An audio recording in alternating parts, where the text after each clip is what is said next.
Thank you, Mr. Chairman, very much. President-elect Trump has argued that the United States should again waterboard suspected terrorists. Yesterday, Senator Sessions said that that would be illegal, and General Mattis has said that it would be ineffective. Will you advise, Mr. Tillerson, President-elect Trump, that torture in any form is illegal, immoral, and ineffective? Well, I think others have opined on that sufficiently, and I wouldn't disagree with what they've said. So you agree with what they said? I would agree with what they've said. Okay, thank you. I think that's important. Now, last year in the world, 1/2 of all new electricity which was installed was renewables. 1/2, all new electricity in the world. And China has announced that it is now going to invest $360 billion in renewable energy in its country.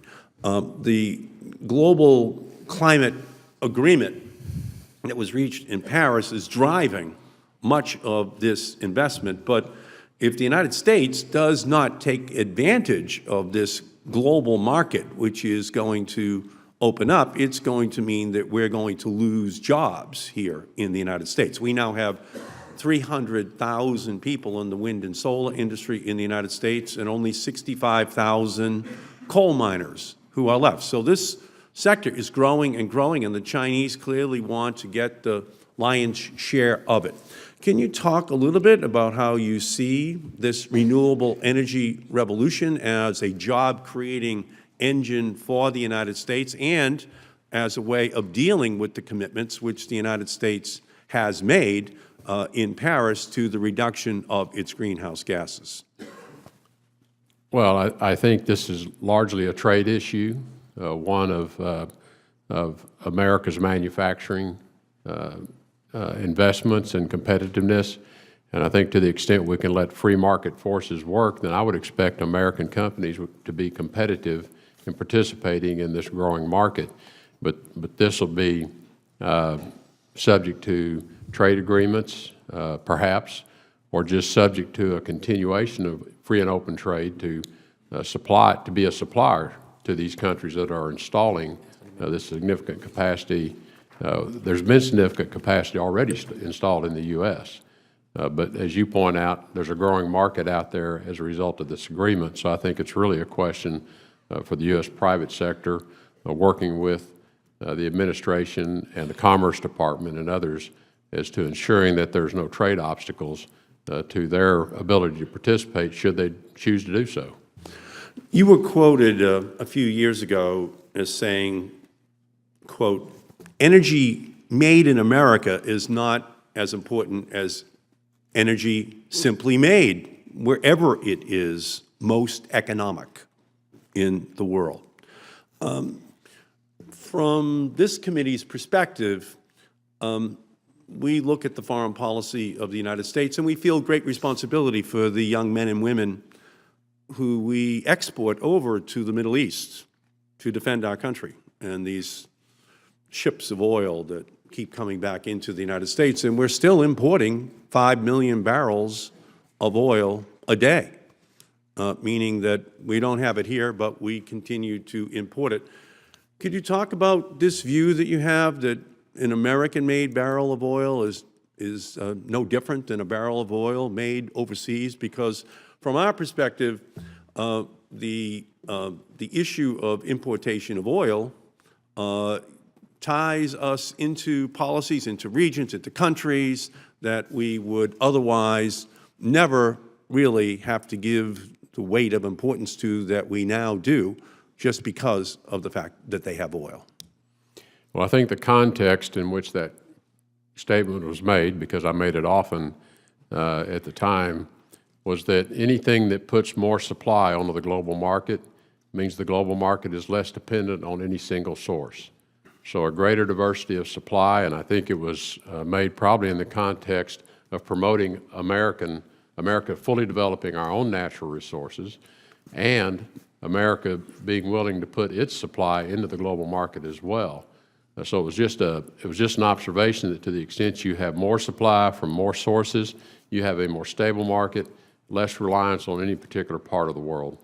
And I understand that from an ExxonMobil corporate perspective, that a barrel of oil is a barrel of oil wherever it is produced in the world and it's flooding out onto the market. But on the other hand, we have this issue of the impact which importation of oil has on the United States. So would you agree that it is in America's best interest that we reduce consumption of foreign oil so that we are not dependent upon that extra barrel of oil wherever it's being produced in the world?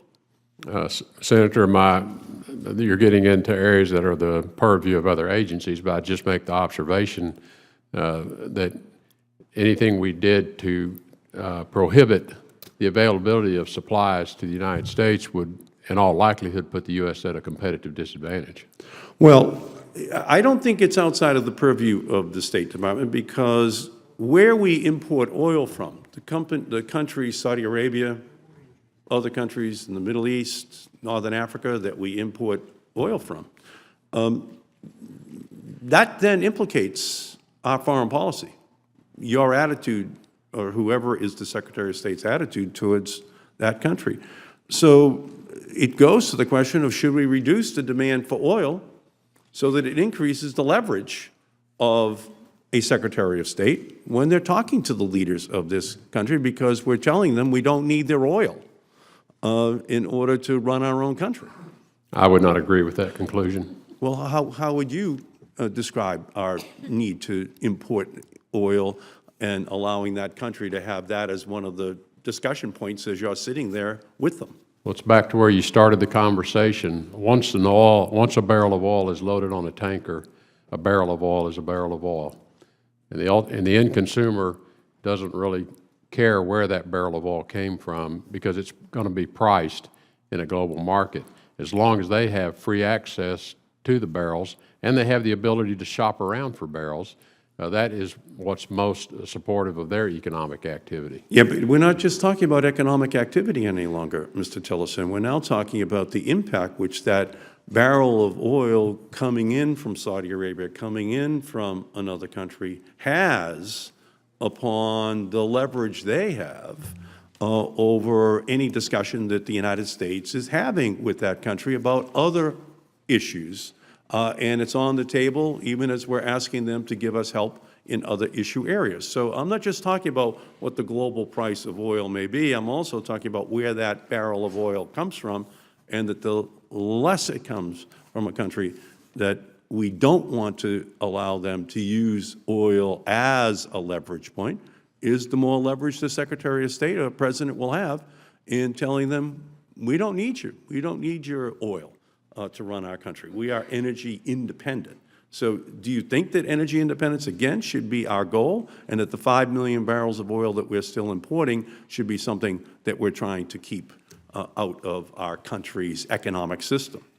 No, I have never supported energy independence. I have supported energy security.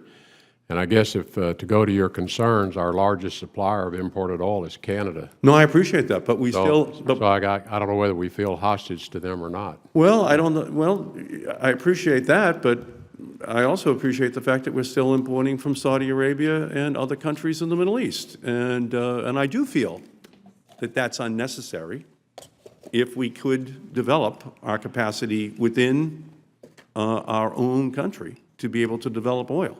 So Canada is one thing, Saudi Arabia is another thing altogether. And I just don't think that a barrel of oil is a barrel of oil. I think it has real consequences when it's coming from a country that has itself a strategic vulnerability that can be bolstered by the fact that we need, or other countries need, their oil. Thank you, Mr. Chairman.